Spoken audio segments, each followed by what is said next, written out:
Informação é extremamente importante e envolve o atacante Pedro. E, infelizmente, a informação não é boa. Só para vocês terem noção, como eu não estava me planejando, estava cozinhando, preparando minhas marmitas para amanhã, sexta-feira, para o dia longo que a gente vai ter, muitas reuniões, trabalho no SBT.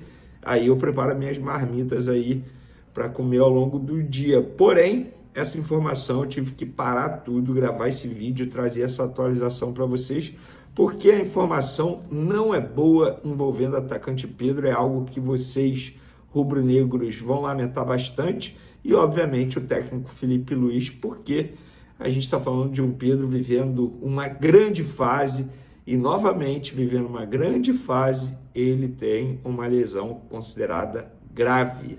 Pois é, a gente vai trazer essa informação, mas antes queria pedir para vocês se inscreverem no canal, darem um like no vídeo, embora a notícia não seja boa, mas solta o dedo no like aí, ajuda o canal Vene Casagrande. Vamos hypar o vídeo também, isso é importante. A gente precisa falar de algo bom, cara, que é o Carrascal, que para mim é a grande notícia aí nos últimos jogos. Por quê? O Carrascal, ele custou 12 milhões de euros e muita gente estava questionando os valores pagos por esse jogador. Eu confesso para vocês que eu não questionei em nenhum momento, porque eu entendo que o mercado está inflacionado. Mas muita gente questionava porque falava que não valia isso, mas enfim, 12 milhões de euros, o jogador foi contratado e também um esforço absurdo. No período, né, foram mais de 3 meses de negociação e desde a sua chegada o Carrascal vem justificando o tamanho do esforço e do esforço físico, paciência e também financeiro. Até o momento ele tem 12 jogos, só que em 12 jogos, 511 minutos em campo. Eu vou até fazer uma conta aqui, quantos jogos dariam essa quantidade de minutos, quer ver? Ó, quase 5 jogos e meio. 5 jogos e meio. Então, em 511 minutos em campo, ele já tem 2 gols, e 2 gols extremamente importantes, gols contra o Racing, na noite de quarta-feira agora, e contra o Vasco, que deu empate. Vocês vão se recordar, um jogo importante. Além disso, grandes atuações, até mesmo contra o Corinthians, por exemplo, que ele jogou muita bola e, enfim, na ocasião a gente falou pouco que o Arrascaeta fez um golaço. Então, assim, essa é boa notícia, tem que valorizar demais o Carrascal, e é aquilo, cara, futebol é assim, é momento. Hoje, para mim, ele é titular, e aí, por isso que é importante você ter um elenco com bons jogadores.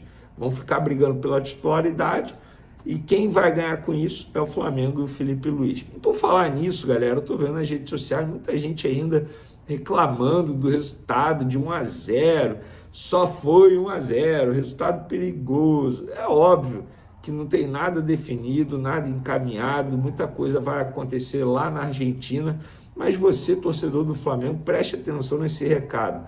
Você tem que desfrutar o momento, o bom momento do time. Gente, pós-data FIFA, 3 jogos, o Flamengo venceu muito bem o Botafogo por 3-0 dentro do Newton Santos. É difícil jogar lá no tapetinho deles. Superou o Palmeiras em um grande duelo no Maracanã, jogo de altíssimo nível. O Flamengo venceu o Palmeiras e saiu na frente do Racing nessa briga por uma vaga na grande decisão da Libertadores da América, em um jogo muito difícil e jogando bem. Além disso, tem crescimento individual de alguns jogadores, acabei de mencionar aí o Carrascal, o Samuel Lino entrou muito bem, e teve o retorno soberano de Pulgar. Então, o torcedor rubro-negro, comemore, desfrute, de verdade. Não seja esse chato, enjoado, amargurado, reclamando. Não, desfrute do momento. O Flamengo vai ganhar as 2 competições? Ninguém sabe, mas está brigando pelas 2 competições. Então, relaxa, torcedor rubro-negro. Para com essa noia de ficar só reclamando. E por falar em Felipe Luiz, gente, desde a chegada dele, o Flamengo tem 78 jogos, 50 vitórias, 18 empates, 10 derrotas apenas, 138 gols marcados, 48 gols sofridos, 43 jogos sem sofrer gol, e isso dá um aproveitamento de quase 72%. Você que chama o Felipe Luiz de estagiário, com todo respeito, você não entende nada de futebol.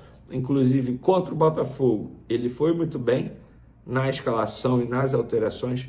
Contra o Palmeiras, também foi muito bem. E contra o Racing, ele também foi muito bem na escalação e também nas alterações. Então relaxa, torcedor rubro-negro, relaxa, porque o Felipe Luiz está fazendo um bom trabalho. Agora vamos para a informação principal desse vídeo, que não é boa, envolvendo o atacante Pedro. O Flamengo acabou de atualizar a situação clínica do atleta e disse o seguinte: o atacante Pedro foi reavaliado nesta quinta-feira pelo departamento médico do Clube de Regatas do Flamengo, no centro de treinamento George Elá. E após o diagnóstico da fratura sem desvio na una direita, que é o osso mais longo aqui do antebraço, o atleta iniciou o tratamento e permanecerá com o braço imobilizado nos próximos dias. A imobilização, que se estende acima do cotovelo, é necessária para impedir a rotação do osso fraturado e garantir a adequação, consolidação da lesão.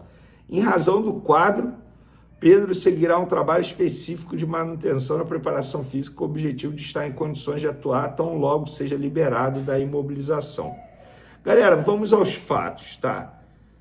Eu conversei com um ortopedista para saber mais detalhes dessa lesão.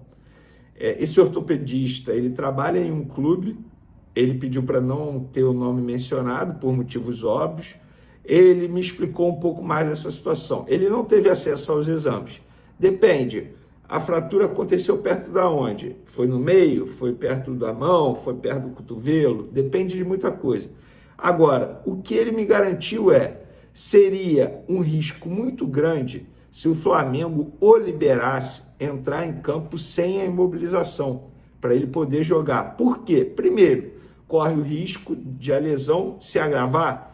E o que iria acontecer? Ele iria precisar passar por uma cirurgia, algo que nesse momento não precisa, só um tratamento com a imobilização. E ele vai ficar aí pelo menos 5 dias com essa imobilização no braço. E se ele entrar em campo com a imobilização? Depende. A imobilização ela precisa ser algo dura, rígida. E aí a Conmebol vai permitir, a CBF vai permitir, porque você pode lesionar um outro companheiro com esse material que ele vai entrar em campo. Dito isso, galera, em cima dessas informações, pelo que o Flamengo atualizou, a informação que eu tenho é que ele está fora do jogo de quarta-feira contra o Racing. Hoje, dia 23 de outubro, nesse momento, quase 6 horas da noite, o entendimento interno e até mesmo de algumas pessoas que tomam conta da carreira do Pedro dificilmente terá condições de jogo de quarta-feira contra o Racing. E aí, obviamente, o Flamengo e o próprio Pedro, eles vão fazer de tudo para o Pedro ficar à disposição para a final da Libertadores, caso o Flamengo passe, que é só no dia 29 de novembro, ou seja, daqui a 5 semanas, 6 semanas. Então, inicialmente, ele vai ficar com sem jogar durante 5 dias, pelo menos. Então, é uma notícia terrível. A verdade é essa. E a pergunta que fica: quem será o centroavante do Flamengo na ausência do Pedro? O Bruno Henrique teve a falta de noção, de tato, de senso de dizer, após o jogo, quando ele já sabia que o Pedro tinha ido para o hospital, e o Pedro é o centroavante, na zona mista, depois do jogo, ele vira e fala que pediu ao Felipe Luiz para não jogar de centroavante. Num momento totalmente errado, ele expôs isso. Então vamos descartar o Pedro, obviamente, o Bruno Henrique, que não quer jogar nessa posição. Resta quem? Gonzalo Plata, Juninho.